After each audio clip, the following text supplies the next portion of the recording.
తరలి రాద తనే వసంతం తన దరికి రాని వనాల కోసం. ఇది పేరుకి గవర్నమెంట్ స్కూల్ అయినా ప్రైవేట్ స్కూల్ కన్నా చాలా పర్ఫెక్ట్ గా ఉంది sir. Really you are great sir. ఆ గ్రేట్నెస్ నాది కాదు.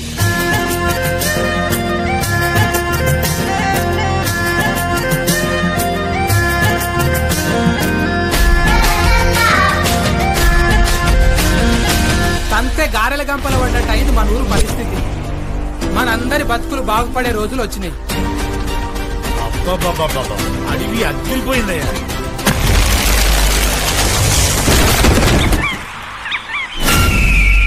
మన ఊరిని ఇంతకాలం అమ్మలా కాపాడిన అడవిని దరికేస్తే ఎట్టా మంచి తగ్గిందిరా. పోతున్నది ఊరా ఏమన్నా? అడివే కదా. ఇది పైనుంచి ఆర్డర్. మా డ్యూటీ మమ్మల్ని చేయనివ్వండి.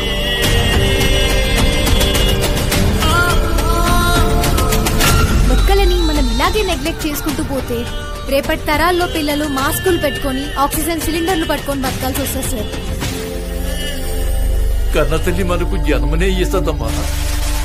ఊపిరి నుంచి జీవం పోసేది ఈ అడవి తెల్లేనమ్మా.